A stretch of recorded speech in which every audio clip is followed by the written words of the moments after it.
Evelyn to Philip, V-mail dated May 20th, 1944. My darling, I went to bed feeling very crampy last night and awoke during the night to find myself unwell. I didn't feel well all day, yet I kept my promise by going to Ethel's with Gloria. Ruth wanted to get a dress.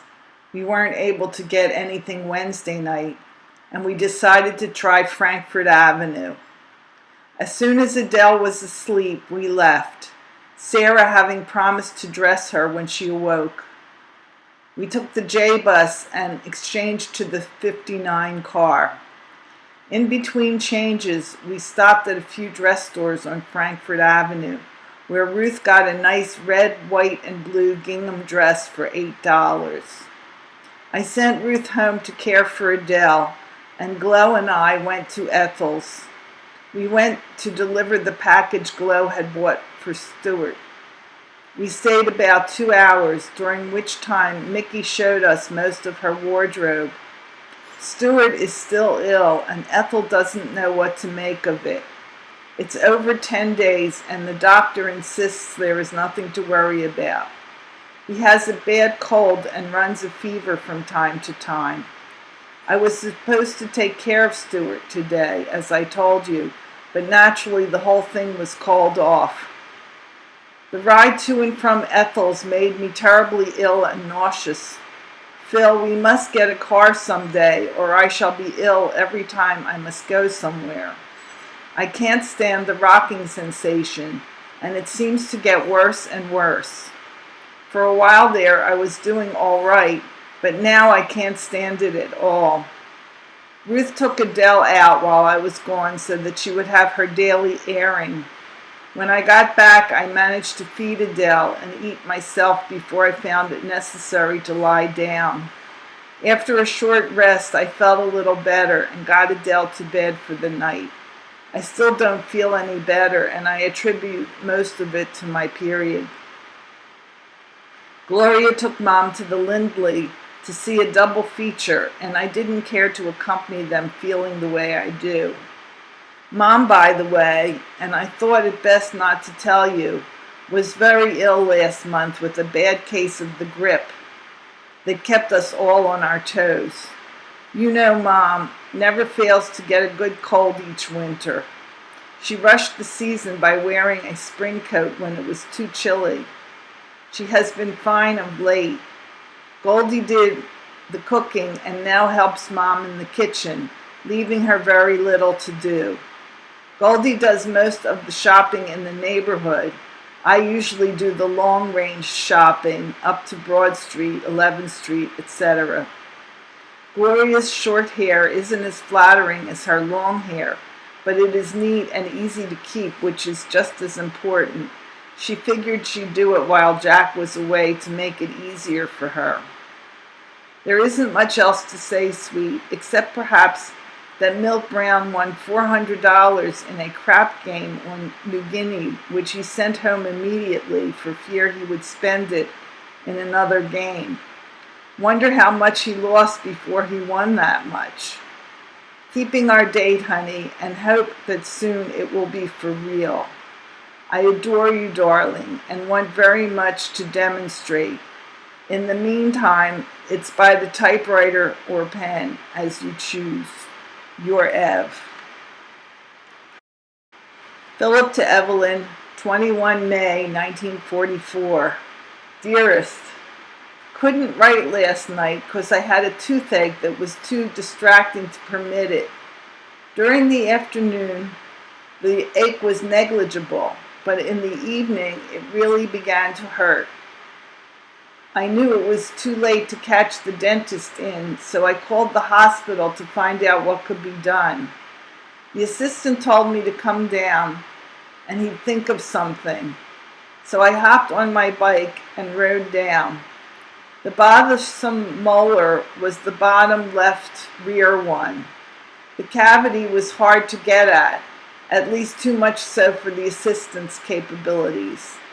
The ache was getting worse by the minute, and to make matters worse, had brought on a splitting headache. I knew that if I didn't get relief somehow, I would be in for a terrible night. The assistant gave me 6 aspirins and a phenobarbital tablet and told me to take them all just before turning in.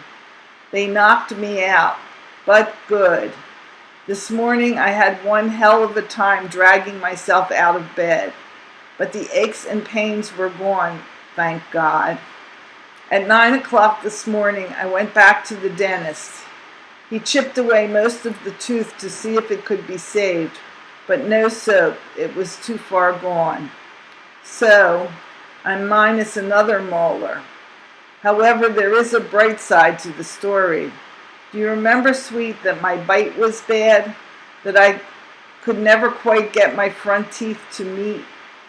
Well, with the removal of this tooth, I find I am able to close my jaws solidly, and that there is no longer that ungainly gap in front when I do so. Altogether, I'm happy about the whole thing. Your V-mail of 13 May arrived yesterday, and that of the 15th arrived today.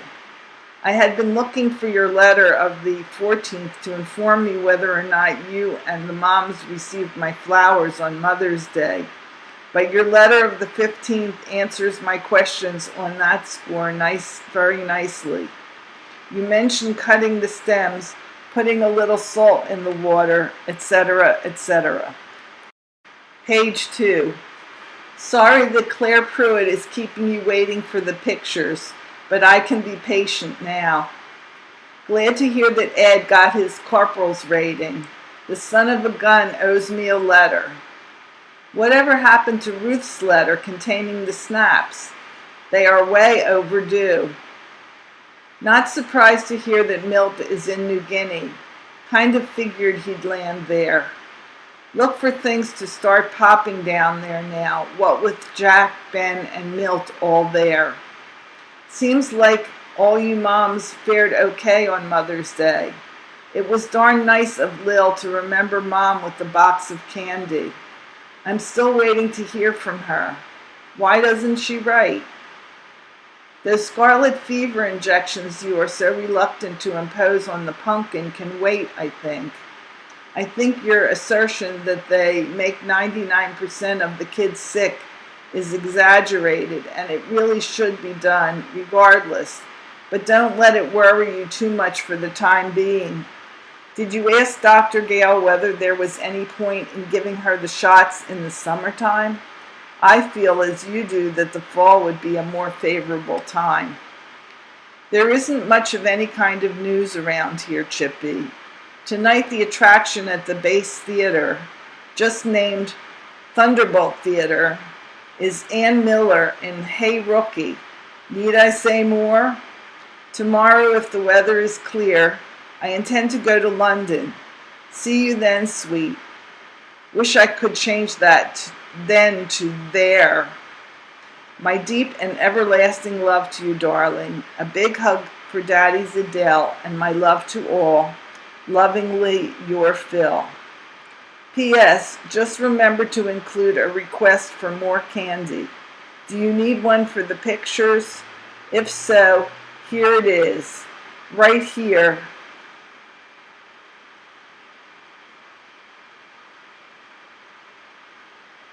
Request pictures. Evelyn to Philip, V-mail dated May 21st, 1944. My sweet, I still don't feel well. Headache and nausea have had me in their grip most of the day. I usually feel weak and crampy. This time it's headache, etc.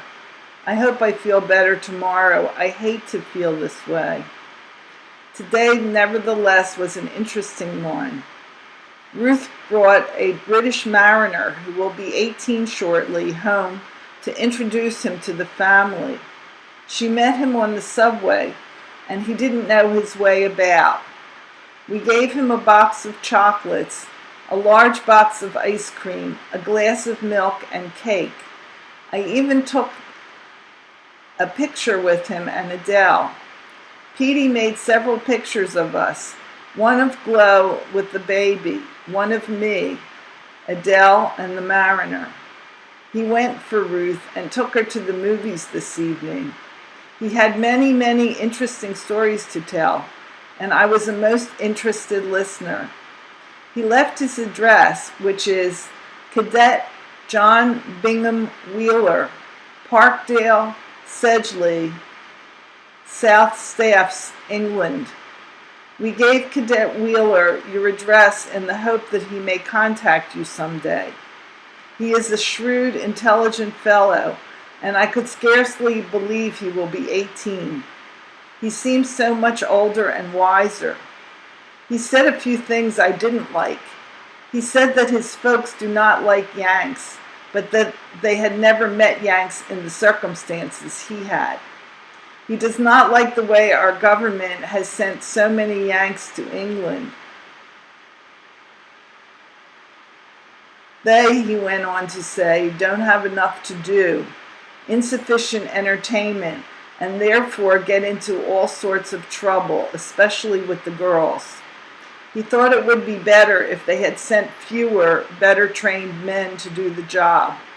He is very strong-minded and sort of reminds me of you in that respect. He comes from Birmingham. Ben promised to get me a box of peanut chews, and I secured it this morning. I'll mail them off tomorrow along with the pictures, sweet.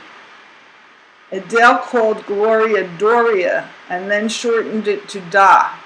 She pulled something the other day that surprised both Sarah and myself.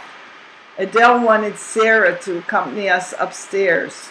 When ready for bed, Sarah quietly said, well, I think I'll sneak out now to avert a fuss. Adele came up with a big bye-bye that shook us all. I wonder if she knew what she was saying. Gloria read us all your cleverly written V-mail. You sure can be cute. She made the 7:30 train this evening. Gosh, but the weekend flew. Goldie's doctor called at the house today to examine her and save her the trouble of traveling downtown. He's very young and good-looking. He thinks she'll hold out till June 9th, the date he set. I'm anxious to hit the hay in an effort to throw off this headache. If my letters seem a little dull, I hope you'll understand. It's an effort to write at all. It's never an effort, though, to tell you how much I love you, my dearest hubby, and how I long to see and be with you. The mariner thinks, from personal observation and knowledge, that the war will last another 2 years. He was in a convoy to Murmansk and had plenty to say about it. We'll discuss it someday when you can disclose all you know, okay? Mind if I say I love you, sweetheart? Just once more, your Ev.